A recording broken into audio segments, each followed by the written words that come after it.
നല്ലൊരു പനീർ ബട്ടർ മസാല തയ്യാറാക്കാം. റോട്ടി, നാൻ ഇതിനോടൊപ്പം കഴിക്കാൻ വളരെ രുചികരമാണ്. രാജലക്ഷ്മീസ് കിച്ചണിലേക്ക് എല്ലാവർക്കും സ്വാഗതം. നമുക്കതിലേക്ക് എന്തൊക്കെ ആവശ്യമായി വേണ്ടതെന്ന് നോക്കാം. 200 ഗ്രാം അളവിലാണ് പനീർ എടുത്തത്.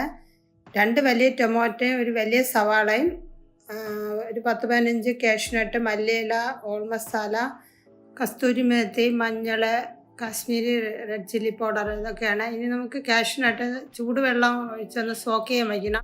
ബട്ടർ മസാല തയ്യാറാക്കുമ്പോൾ ടൊമാറ്റോ കൂടുതലും സവാള കുറച്ച് ക്വാണ്ടിറ്റി മതിയാകും. ടൊമാറ്റോ ഇതേ രീതിയിൽ വലുതായി കട്ട് ചെയ്തെടുക്കണം. ഇതിനോടൊപ്പം കുറച്ച് സവാള കൂടി നമ്മളത് ഇതിൽ ഇട്ടൊന്ന് ബട്ടറൊക്കെ ഇട്ട് സോട്ട് ചെയ്യണം. സവാള ചെറുതായി കട്ട് ചെയ്തതിന് ശേഷം 1 ടേബിൾ സ്പൂൺ ഗ്രീൻ ചില്ലിയും കട്ട് ചെയ്ത് 1 ടേബിൾ സ്പൂൺ വീതം ജിഞ്ചർ ഗാർലിക്കും ആണ് വേണ്ടത്. അത് വളരെ ചെറുതായി കട്ട് ചെയ്തെടുക്കണം. ഇനി നമുക്ക് പനീറിലോട്ട് ഒരല്പം മഞ്ഞൾപ്പൊടിയും കാശ്മീരി റെഡ് ചില്ലിയും കുറച്ച് ചേർക്കാവുക. അത് എന്നിട്ട് കുറച്ച് ഉപ്പ് കൂടെ ചേർത്ത് ഒന്ന് ഇളക്കി യോജിപ്പിക്കണം.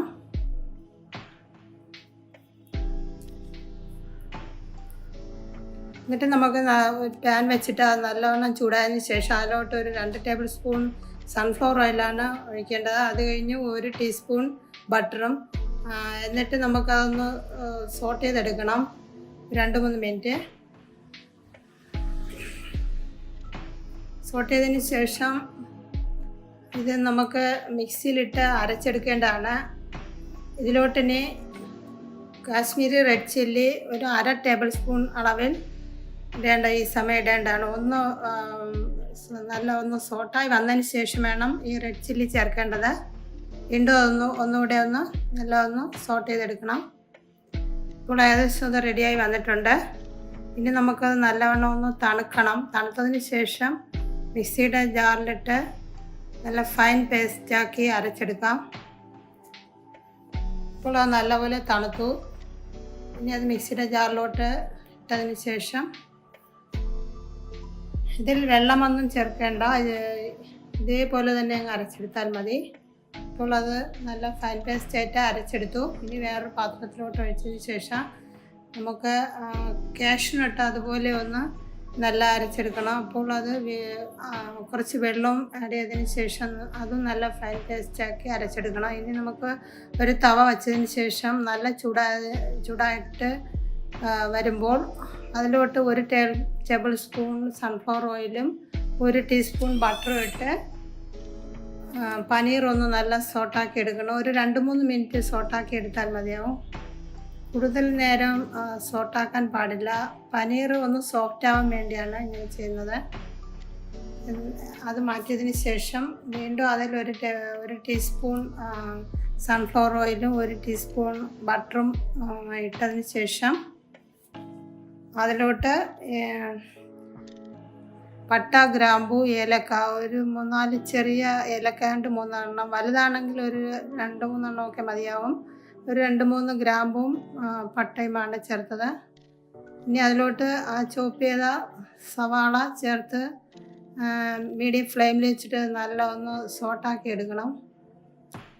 അതൊരുവിധം സോട്ടായി വരുന്ന സമയം അതിലോട്ട് 1 ടേബിൾ സ്പൂൺ കട്ട് ചെയ്ത ഗാർലിക്കും അത് അതിൻ്റെ നല്ലൊരു ഫ്ലേവർ പോയതിന് ശേഷം അതിലോട്ട് 1 ടേബിൾ സ്പൂൺ ജിഞ്ചറുമാണ് ചേർക്കേണ്ടത്.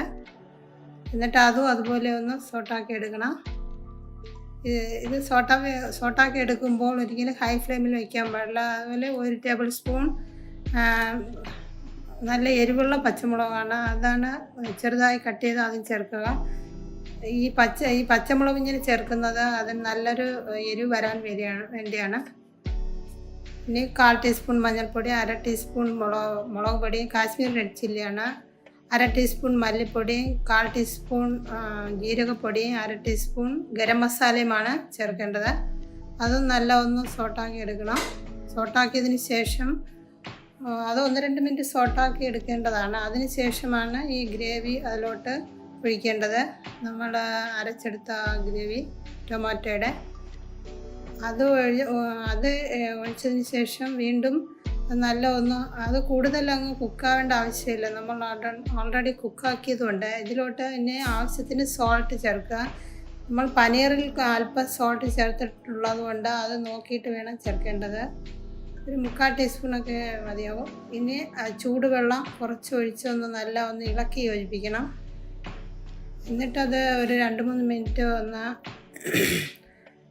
ഒന്ന് കുറുകി വരുന്നത് വരെ ഒന്ന് ഇളക്കിയതിന് ശേഷം ഒന്ന് അടച്ചു വെച്ച് വീണ്ടും ഒരു 1-2 മിനിറ്റ് ഒന്ന് വേവിച്ചെടുക്കണം.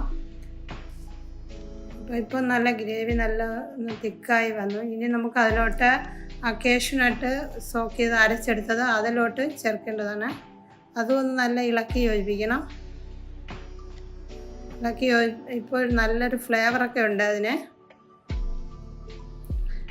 ഇനി അതിലോട്ട് കുറച്ച് മല്ലിയിലൂടെ ചേർക്കാവുന്നതാണ്. മല്ലിയിലയും ചേർത്തതിന് ശേഷം ഒന്നുകൂടെ ഒന്ന് ഇളക്കി യോജിപ്പിക്കണം. മല്ലിയില ചേർക്കുമ്പോൾ ഒരു പ്രത്യേക ഫ്ലേവറാണ്. ഈ പനീർ കറി നമ്മൾ കൂടുതൽ ക്വാണ്ടിറ്റിയിൽ തയ്യാറാക്കി കഴിഞ്ഞാൽ ഫ്രിഡ്ജിൽ ഒരാഴ്ച വരെയൊക്കെ സ്റ്റോർ ചെയ്ത് വയ്ക്കാവുന്നതാണ്. നമ്മൾ ഉപയോഗിക്കുന്ന സമയം ഫ്രഷ് ക്രീമും ചൂടുവെള്ളമൊക്കെ മിക്സ് ചെയ്ത് അതിൽ ചേർത്ത് കഴിഞ്ഞാൽ ഉടനെ റെഡിയാക്കിയതുപോലെ നല്ല ടേസ്റ്റായിട്ട് തന്നെ ഉണ്ടാവും. ഇനി നമുക്ക് അതിലോട്ട് പനീർ ആഡ് ചെയ്യാം. എന്നിട്ട് അത് ഒന്ന് ഇളക്കി യോജിപ്പിക്കണം. ഈ സമയം ലോ ടു മീഡിയം ഫ്ലെയിമിൽ വയ്ക്കുന്നതാണ് നല്ലത്. നല്ല ടേസ്റ്റി ആയിട്ടുള്ള പനീർ കറിയാണ്. അതുകൊണ്ടാണ് ഫ്രണ്ട്സിനൊക്കെ ഷെയർ ചെയ്യാമെന്ന് വിചാരിച്ചത്. നമ്മളതിൽ ഫ്രഷ് ക്രീമൊക്കെ ആഡ് ചെയ്യേണ്ടതുണ്ട്. ഇനി 1 ടീസ്പൂൺ ഷുഗറാണ് ചേർക്കേണ്ടത്. ടേസ്റ്റ് നല്ല ബാലൻസ് ആവാൻ വേണ്ടിയാണ്. ലാസ്റ്റിൽ കുറച്ചൊന്ന് റോസ്റ്റാക്കി എടുത്ത കസ്തൂരി മേത്തി 1 ടീസ്പൂൺ അളവിൽ അതും ഒന്ന് ചേർത്തതിന് ശേഷം ഫ്രഷ് ക്രീമും ഇതുപോലെ ചേർക്കേണ്ടതാണ്. 1 ടേബിൾ സ്പൂണ് 1-1.5 ടേബിൾ സ്പൂണൊക്കെ ചേർക്കാവുന്നതാണ് അവരുടെ ടേസ്റ്റിനനുസരിച്ച്. അത് എന്നിട്ട് ഇളക്കി യോജിപ്പിക്കണം. ഇപ്പോൾ കസ്തൂരി മേത്തിയുടെയൊക്കെ നല്ലൊരു ഫ്ലേവർ ഉണ്ട്. നല്ല രുചികരമായ ഒരു ബട്ടർ മസാലയാണ് ഇത്. ഇപ്പോൾ ഏകദേശം അത് റെഡിയായി. നമുക്ക് അതൊരു ബൗളിലോട്ട് സെർവ് ചെയ്യാം. ഇതേ രീതിയിൽ ട്രൈ ചെയ്തിട്ടില്ല എങ്കിൽ ഒരു തവണ ഒന്ന് ട്രൈ ചെയ്ത് നോക്കണേ. ഈ വീഡിയോ ഇഷ്ടമായാൽ മറ്റാർക്കെങ്കിലും യൂസ്ഫുൾ ആകുമെങ്കിൽ ഷെയർ ചെയ്ത് സപ്പോർട്ട് ചെയ്യണേ. കൂടാതെ സബ്സ്ക്രൈബ് ചെയ്ത് ബെൽ ബട്ടൺ ക്ലിക്ക് ചെയ്താലേ ഞാനിടുന്ന ന്യൂ റെസിപ്പീസിൻ്റെ നോട്ടിഫിക്കേഷൻ കിട്ടുകയുള്ളൂ. ഇത് നല്ല റെസിപ്പിയുമായി വരുന്നവരെ നന്ദി.